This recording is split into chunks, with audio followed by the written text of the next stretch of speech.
Hey guys, inside this problem we're going to be taking a look at simple harmonic motion, and this is a Hooke's law problem.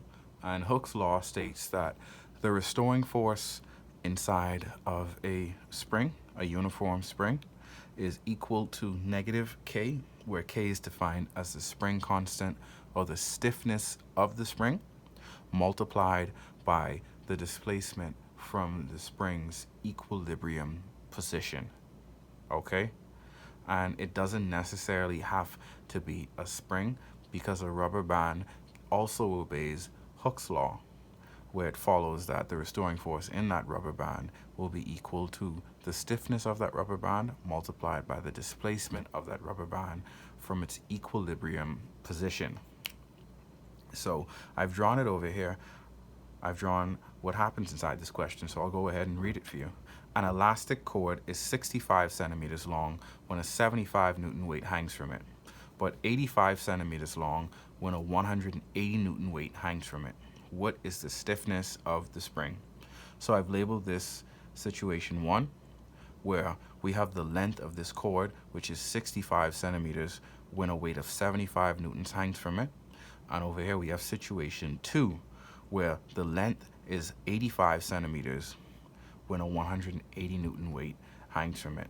Now, notice something about this question. In order for Hooke's law to be applied, we need to know what is the extension of this cord from its equilibrium position, because that's when the restoring force is starting to be applied, when the spring or the elastic object is displaced from its equilibrium position. This force tries to restore it to its equilibrium position.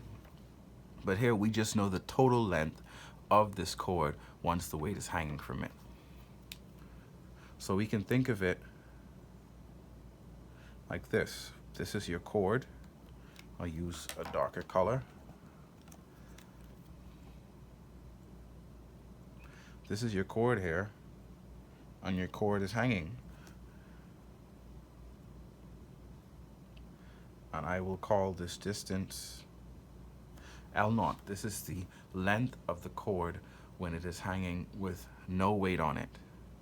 And the cord is stationary. It's not bobbing up and down, but it is hanging.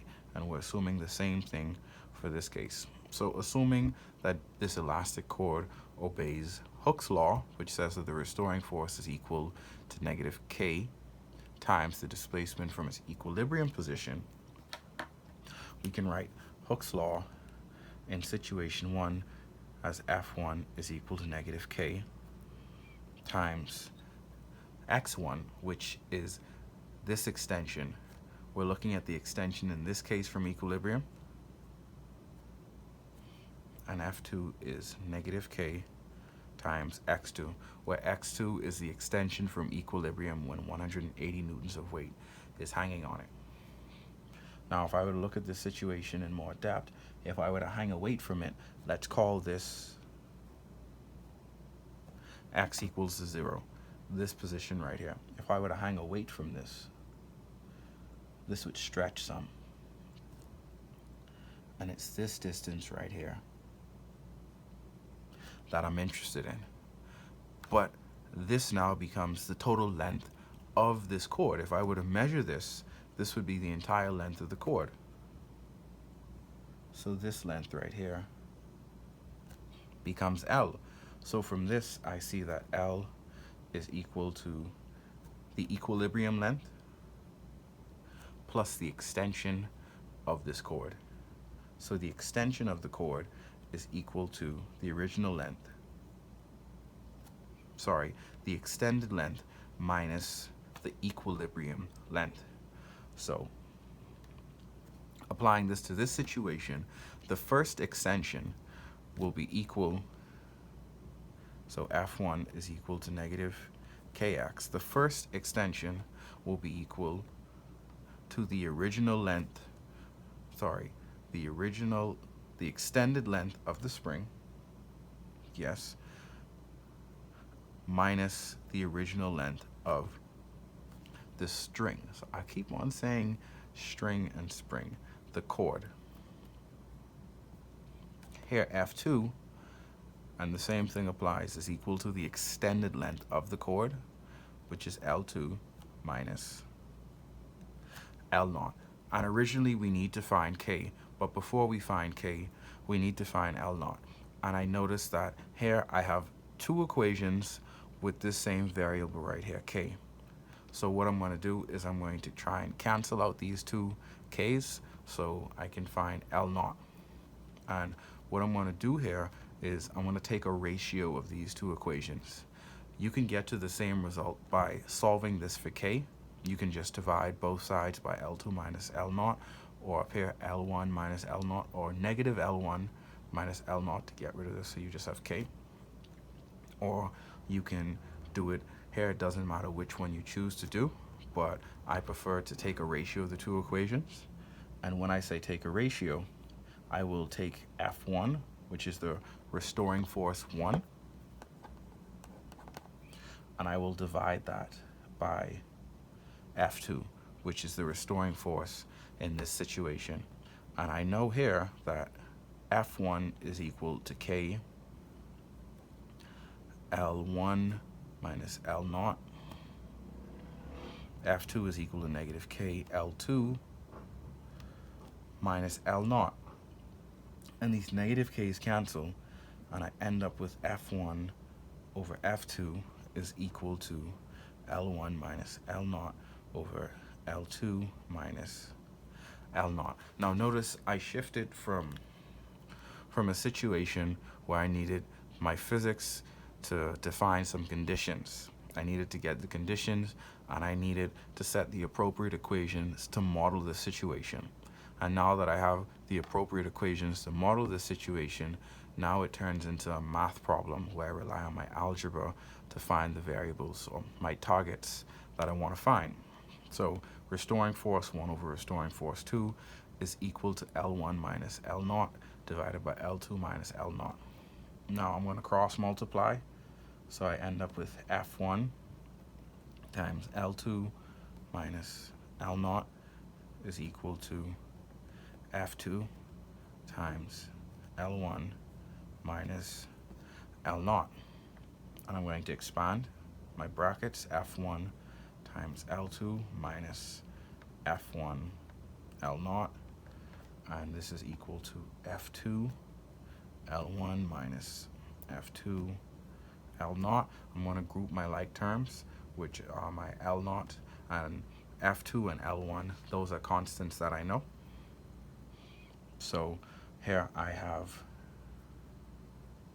F2 L naught minus F1 L naught is equal to F2 L1 minus F1 L2. I'm going to factor out an L naught here. L naught is equal to F2 minus F1.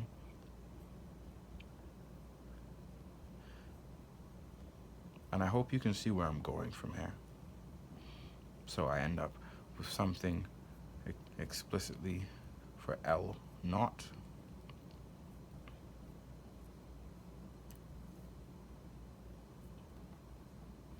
So L naught is equal to F2 minus F2 times L1 minus F1 times L2, all divided by F2 minus, that should be an F1, minus F1. And the restoring force inside these chords, what is it?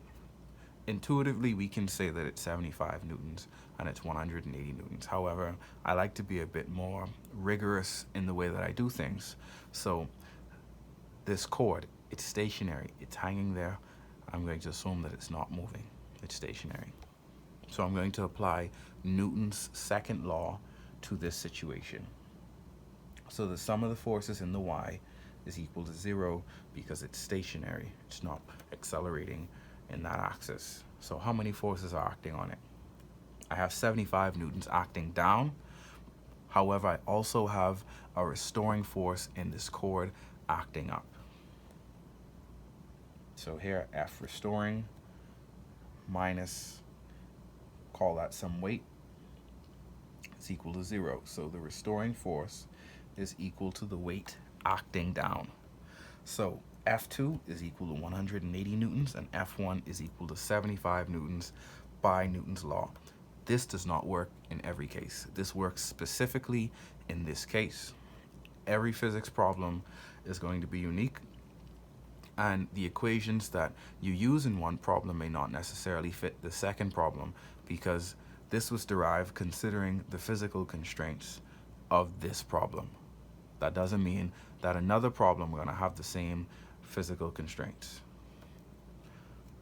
So from here, I know what everything is. F2 is 180, L1, and L1 is 65 centimeters, L2 is 85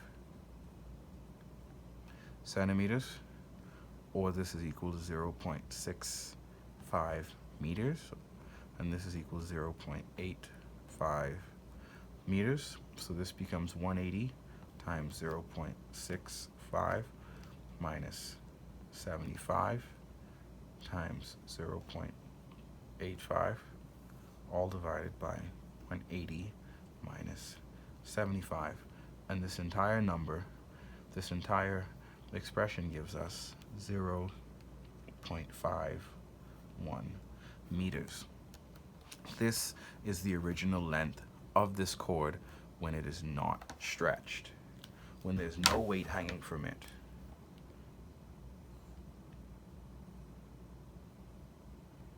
When there's no weight hanging from this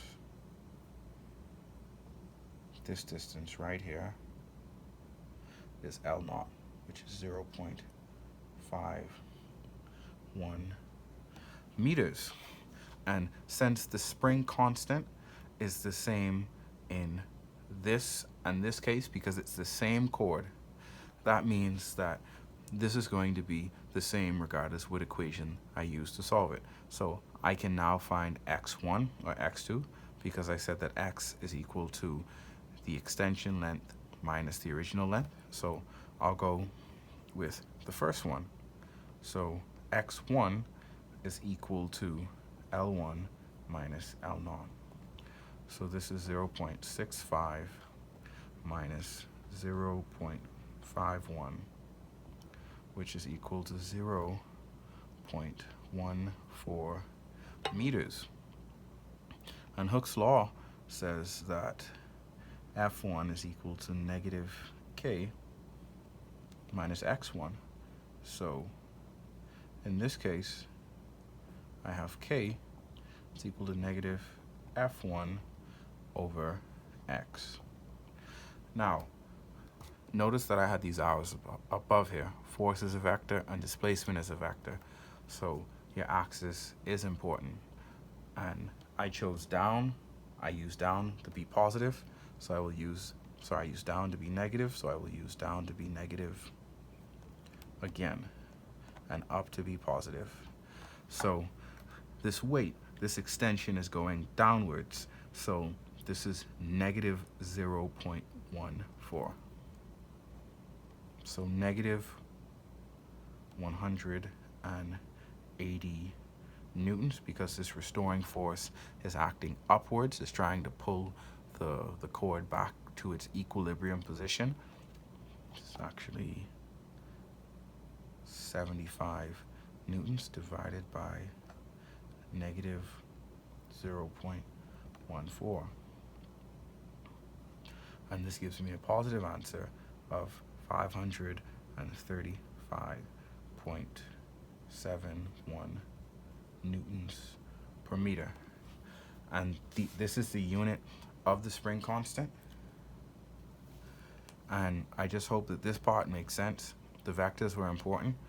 There was a force of 75 newtons being directed up, which was the restoring force of the cord, and the displacement of the cord was downwards. It was downwards of 0.14 meters. And if I were to use the same thing inside equation 2, I should get the same result, because if Hooke's law is obeyed, this is constant.